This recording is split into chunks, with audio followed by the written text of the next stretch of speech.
Le microbiote intestinal est l'ensemble des micro-organismes hébergés dans le tube digestif.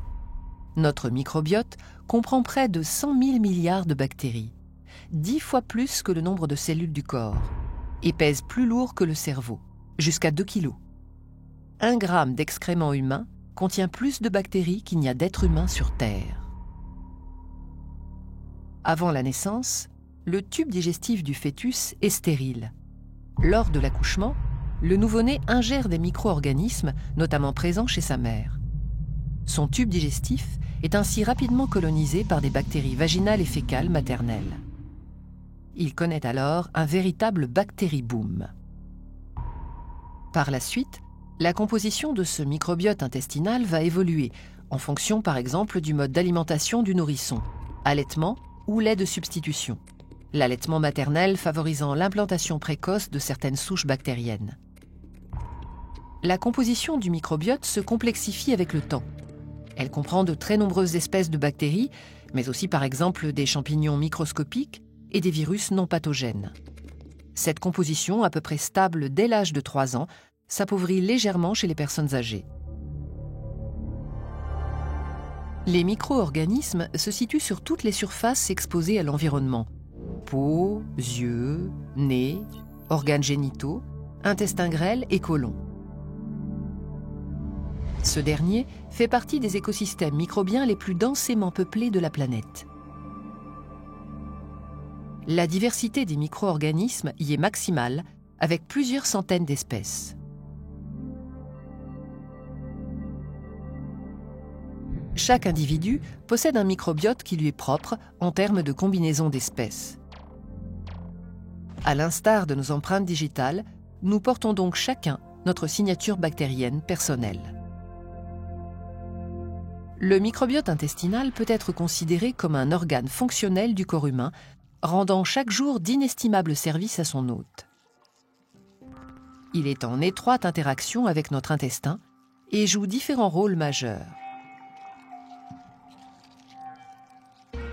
Ainsi, il exerce des fonctions métaboliques essentielles à la digestion.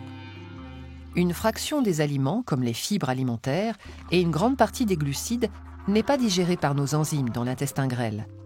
Elle est dégradée par le microbiote dans le côlon.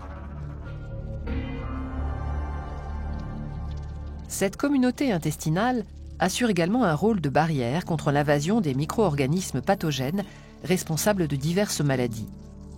Non seulement le microbiote les empêche de s'installer en occupant le terrain, mais les bonnes bactéries du microbiote luttent directement contre les pathogènes par compétition pour les mêmes nutriments et par la production de substances bactéricides.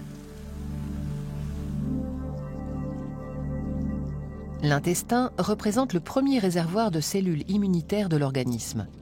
Ces cellules, des globules blancs, jouent un rôle primordial sur le microbiote en faisant le tri entre les bactéries nocives et celles qui, au contraire, sont bénéfiques pour la santé. Le système immunitaire influence donc la composition et la diversité du microbiote et il s'avère qu'en retour, le microbiote active et influence le système immunitaire. Le stress, la fatigue, une alimentation déséquilibrée ou la prise d'antibiotiques réduisent la variété des micro-organismes présents. Or, leur diversité est fondamentale. Une chute de 30 à 40% de cette diversité peut provoquer l'apparition de certaines maladies chroniques, diabète de type 2, problèmes hépatiques ou cardiovasculaires. Inversement, en modifiant la composition du microbiote, on pourrait prévenir certaines pathologies. Le microbiote intervient sur la digestion, mais aussi à divers niveaux sur le fonctionnement de notre organisme. Son interaction avec le cerveau est un élément dont on commence à peine à mesurer l'ampleur. Il nous faut donc accepter d'être des êtres non indépendants, hébergeant d'autres êtres vivants qui nous sont indispensables.